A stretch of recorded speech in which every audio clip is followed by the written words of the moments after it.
Welcome to the SRS Podcast. I'm your host, Aaron J. Babyar, and I'm the Training Director of Support Raising Solutions. Whether you're a new ministry worker or a veteran looking to increase your competence and confidence, Support Raising Solutions seeks to bless you in your quest to be a spiritually healthy, vision-driven, fully funded Great Commission worker. My guest today is Stefanie Nicholson.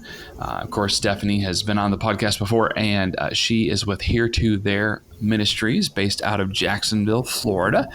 And I've invited Stefanie to step on and talk with us a little bit more about churches and the culture of a church, what it takes to partner well. And we know that there's a lot of people that are raising support that have different opinions and thoughts and ideas about support raising in local church. And so Stefanie gets an opportunity to work with a lot of churches. And so we're thankful for her joining us today. So Stefanie, I'll stop talking about you and talk to you. Hi, welcome. Glad you to be here. Yeah, thanks for having me back. Yeah. Well, first of all, I know we've had you on the podcast before, and you are someone that really thinks about the church and how support raising individuals can connect with the church. And of course, you try and get churches thinking about how they can connect with missionaries and all that good stuff. But before we dig into that, remind those who may not have heard a previous episode a little bit about who you are and about kind of your place in kingdom building. Cool. Thanks. Yeah, it's good to be back. 10 plus years ago, as I was serving in East Asia, I just realized I needed a little bit more. I needed extra hands. I needed more time, and I didn't have it. And I reached out to my churches, and I thought surely they would help me, and they didn't really know how to respond. And at the time, believe it or not, was fully funded and was just really looking for more hands-on help. And so Here2There was started out of a need for having churches walk alongside me in ministry.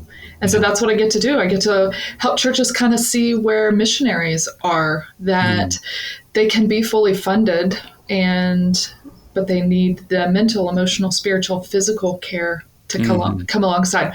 So we get to have those fun conversations with churches and even with missionaries on how do we create better partnerships with churches. Very cool. Very cool. Yeah, there is a massive need for that. And of course, you and I were doing a little chit-chatting before we pressed record, and we were even talking about how churches sometimes will attempt to do some of that stuff and sometimes even do it well, and other times think they're doing well or be hoped to doing well, but they're not moving forward. And that's just it's a little bit of a moving target. And so I want to be really clear. And Stefanie, I know you and I've talked about this before as well. Support Raising Solutions is pro engaging with local churches. We want that to happen. Yeah. We're very positive about the local churches. Although we have to throw the caveat on that that's not always a simple thing. That's not a one size fits all. And it doesn't always work that well in every situation, but don't lose hope. There's ways forward. Maybe not with each and every particular church that you want to work with you, but there is a way forward. And as Stefanie already shared, sometimes you can be a fully funded missionary and yet really have needs that you need to be aware of. Stefanie, unpack those needs a little bit more for us, if you will. Yeah, sure. And we're starting to see the difference between a partner church and a supporting church, because some churches don't have the capacity to jump in with those. And so some of the needs, if you look at member care, missionary care, and the health of missionaries, there's attrition and return because of the emotional, mental needs of anxiety, depression, conflict.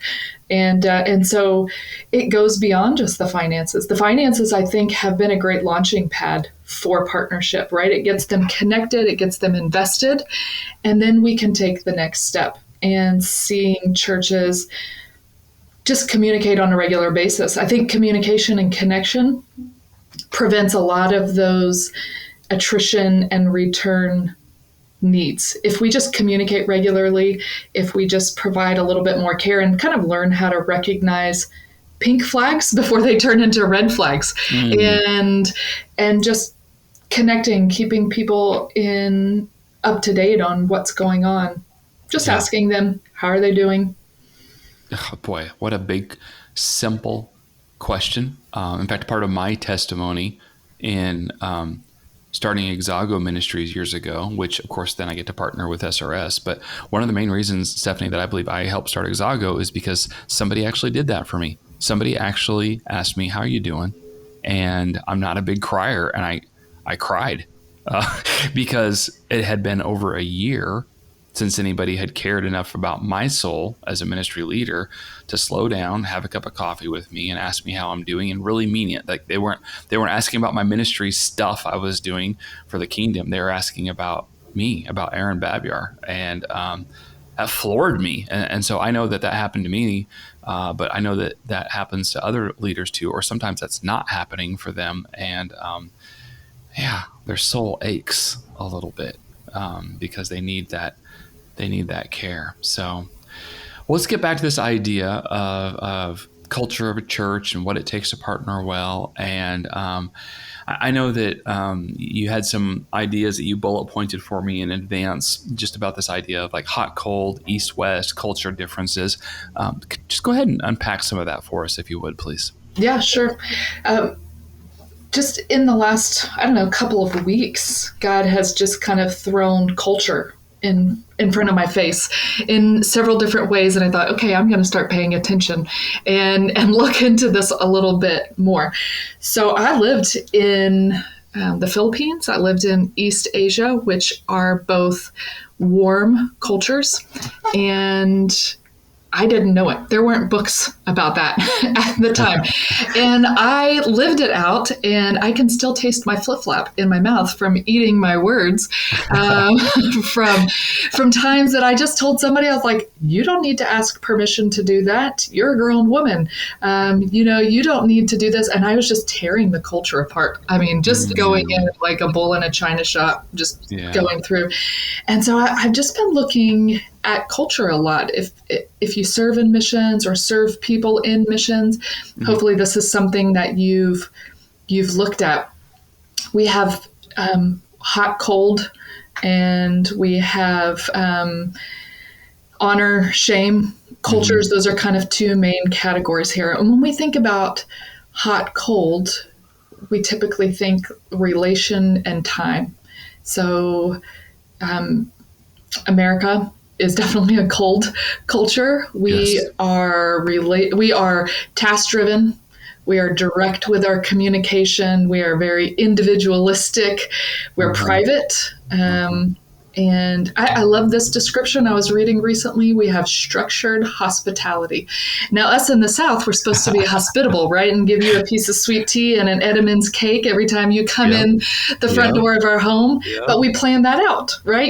We think about it, and it's not just something that we want to do. It's just something that we're expected to do. And let me give you a little example about that briefly. My wife grew up, she was in Georgia and Oklahoma growing up. And I grew up more in the north. So I was more Des Moines and Chicago. And years ago, after we were married, I became a youth pastor in the Detroit area. And so we moved from the South, from Arkansas. We moved to Detroit. And even in the U.S., which is, definitely the more how you describe the hot, cold kind of thing. Even in the U.S., we have those differences, but they can even be more extreme in the U.S. than what people might realize with other areas of the world. But where I saw this even from a U.S. context was my sweet wife. I'll never forget this. We were going through a checkout lane at a Myers, which is kind of like a Walmart supercenter for those that don't know. And when we got to be our turn in line to get checked out, my wife in her southern drawl said, "How you doing today?" to the lady that was checking us out. And the lady just stared at her. And my wife, she's like, she must not have heard me. So she said it again. She said, "No, I said, how are you today?" in her southern accent. And the lady, I think she was spooked. I don't blame this lady at all. She had just not experienced that before. And her direct answer was, "What do you want?" Oh, no. And of course, my poor wife was like, she had never experienced that reaction before. So she was like moved to tears. Like we'd go to the parking lot and she had to like cry in the car because she'd never been treated that coldly in her life. And so we had to talk about even that cultural thing that exists even in the U.S., but it can be even on a grander scale outside of the U.S. sometimes, and just that whole hot, cold, east, west, north, south. That there is a difference sometimes in how people relate to each other, right?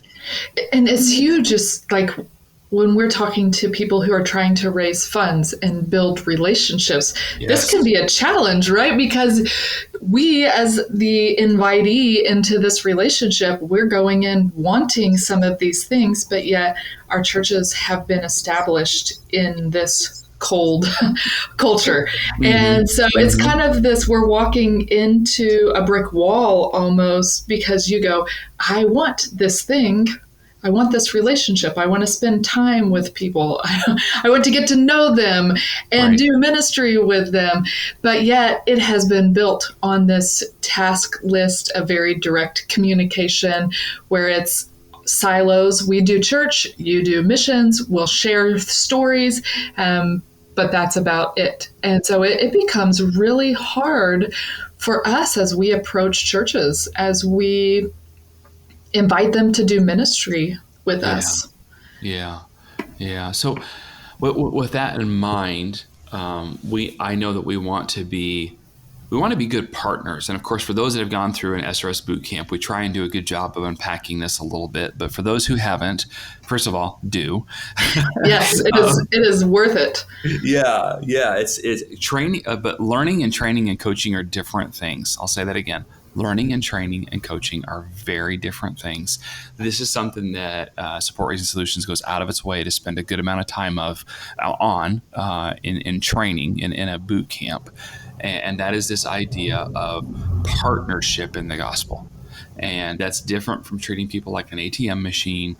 That's different from what people sometimes confuse as I need to send out a newsletter every week, or a 17-page one at least every month, or whatever else. And so we unpack how to be a good partner, but that is how we want to see those who are investing financially and through prayer in our ministry. We want to see them as partners in the work, but we also want to see ourselves as partners, because we can't do the work without people praying and giving. So there really is a partnership, but that's a struggle. That can be a struggle anywhere, whether it's west or east or anywhere else. So kind of dig into that a little bit more, Stefanie.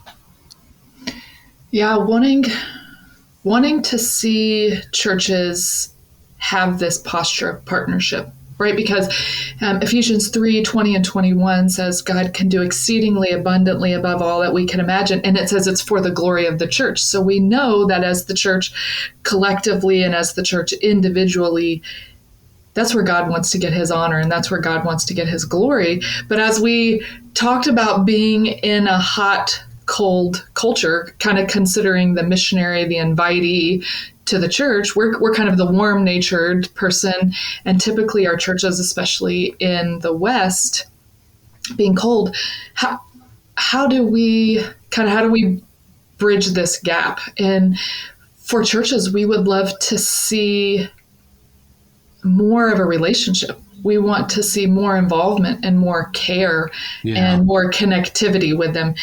And the first thing, as I was just kind of praying through this and reading, humility came to my mind. And over the last 2 years, especially with COVID, I think we've had to eat some humble pie because of the way that we've had to navigate these waters. We have not been able to just make plans and charge along. We've had to kind of drop back and watch the play unfold in front of us before we can decide if we're going to throw, or if we're going to hand off, or if we're going to run, right? We've had to just kind of step back a little bit, and it has taken a lot to our strong-willed, very plan-driven culture. And I say it's kind of the daily bread that God talks about in the Lord's Prayer. The daily bread was just one day at a time, not a lot of planning ahead of time. And in order to get to that place where we are churches that are good partners and where we're really thinking about the other side of it, it takes some humility. It takes some ability to try new things. And to just kind of slow down. We are not good at slowing down.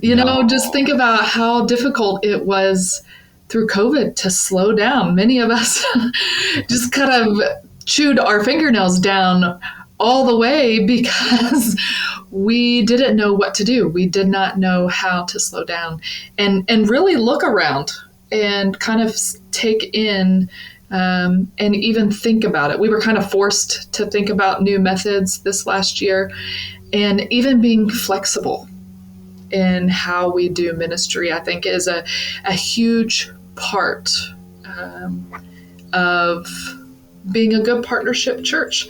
It starts with our attitude, it starts with our posture, and typically us in the West, we have a we know what we're doing kind of mindset, and we're going to do it this way. It's worked for so long, and so we really want to see more of a humility, so that our posture is ready when our missionaries approach us and want to do ministry with us and come alongside of us. Hey, I'm sitting here with my friend Carissa Potter, who leads a wonderful ministry called Weave. And Weave has a heart for families and children, and that might just have something really big to do with your support raising if you have kids. So Carissa, tell us a little bit about the resources that people can get their hands on. Yeah, if they go to our website, WeaveFamily, WEAVE family.org, they will be able to find hundreds of tools and resources to help disciple their kids to know the story of God that they're a part of and understand the world that we are called to love and reach. Very cool. And so that's weavefamily.org. And as a little special thing, you can get 10% off if you use the code SRS Podcast. I totally agree with everything you just said. And for the listener, what Stephanie's not saying here is that you are some horrible, prideful person. However, sometimes I know I can be guilty of this, and so I just come along on the ride with me, so to speak, that you might also have been guilty of wanting things to work a certain way, and that one way that fits your schedule and your timing and your flow, and when it doesn't go that way, then you just pull the eject cord or push the eject button or whatever. I'm mixing a James Bond car and a parachute, I think, in that analogy. But the idea there is sometimes there's a different way, and that's where it can be really wise to speak with somebody that knows a thing or two about support raising, and they're fully funded, and maybe they've had that issue before too, or maybe they're a coach. We highly advocate people having a support raising coach. But the idea is sometimes the way that you think is the one way to move forward and connect with the local church, that just might not be the best way. It's probably not even the only way. But what I hear you saying here in that situation is that takes some humility and intentionality to slow down, be patient, listen to the Holy Spirit, talk with others about, what's the best strategy. And that is not a one size fits all. It's not even a one size fits most in certain situations. But it does take some intentionality and leading that probably isn't going to fit your preconceived idea of timeline and calendar, right? Yeah, I'm in the same boat. I am eating my own words here, listening well, because we get a plan, we get this idea in our mind, and we run with it. And we think, yes, this is it. This is great. And like you're saying, when we do things together, then we have other vision. We have other perspective, and we have somebody who can kind of think with us through it, which is partnership. And it allows for new opportunities.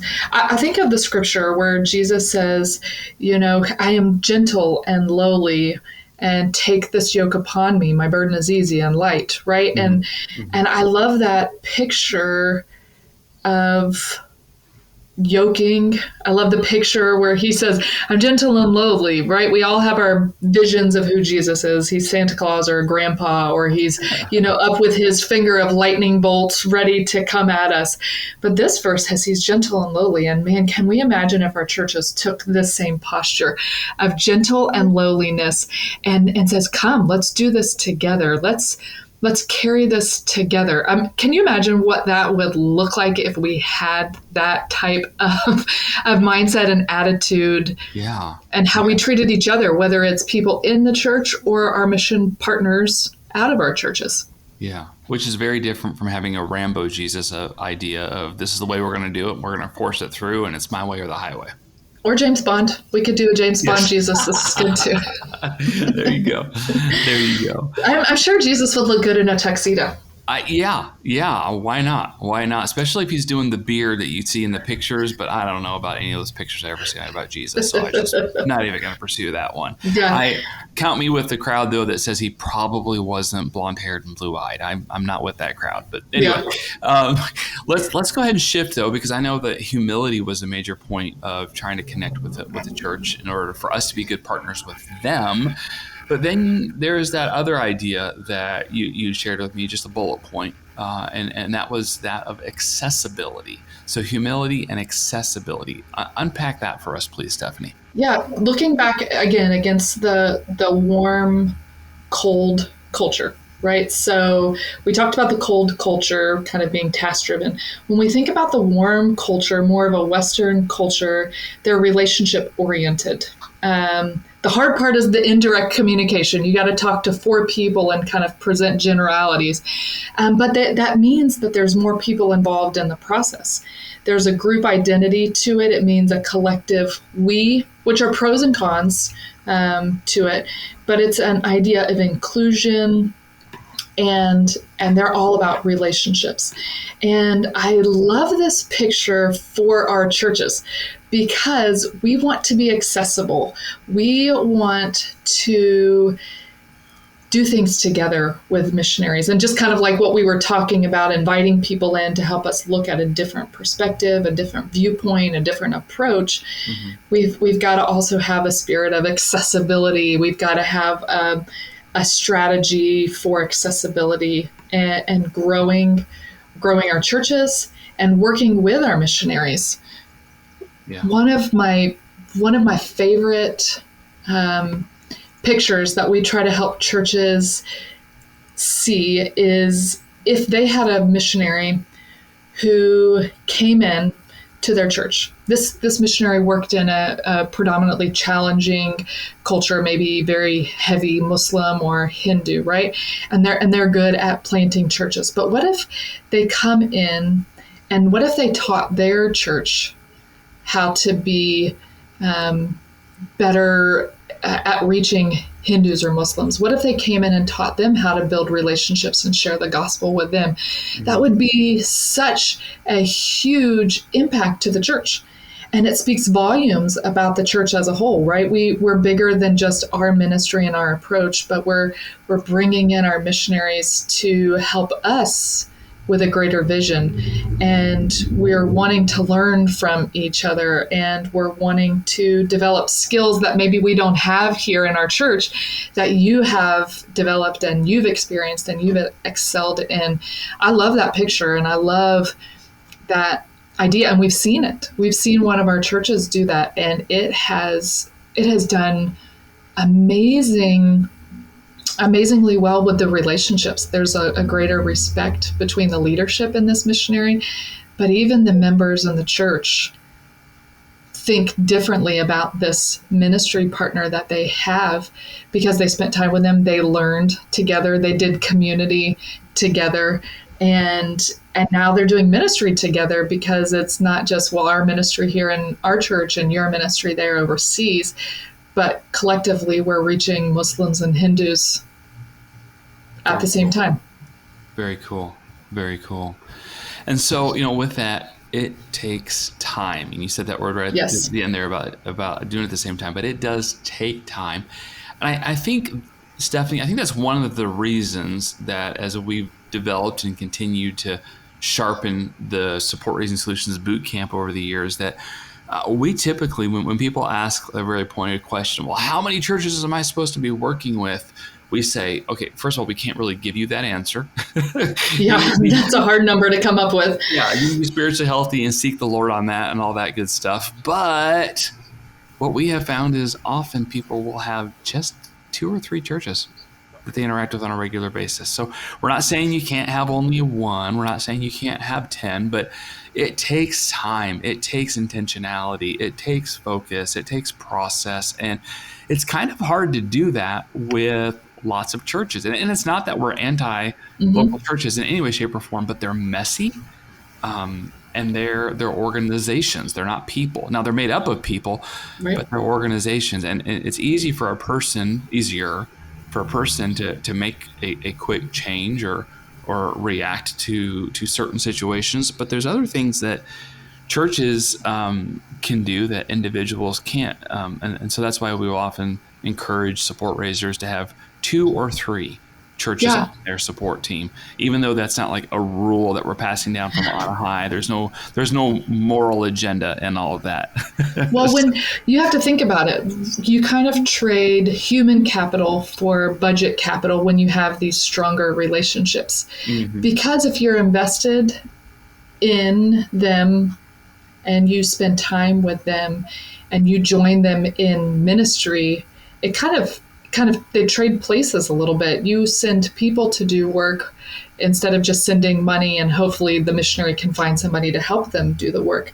Yeah. But there's this great trade. And like you're saying, you don't have to have 25. If you have 25, that's great, but it's really hard to have relationships, genuine partnership relationships with 25 churches. Sure. But you get greater investment. You get greater return on your investment, and you can spend more time, maybe 2, 3, 4 churches that you really are close with. And that's kind of the difference between a supporting church and a partnership church. Is one might not have the capacity to provide the emotional, mental, spiritual, physical care to you, but you might have a couple that can invest in you greater than some of the other ones were, and you're going to have greater relationships with them. Yeah. And you hit that on the head so well for a number of reasons, but that greater relationships thing, Stefanie, I'll share, I guess, what is kind of a sad example is we did have a guy who came to a SRS boot camp a while back who really, I think he actually had some of the right tools in the toolbox to raise up a good support team, but he was 100% invested in getting local churches on his team. He wasn't asking individuals at all.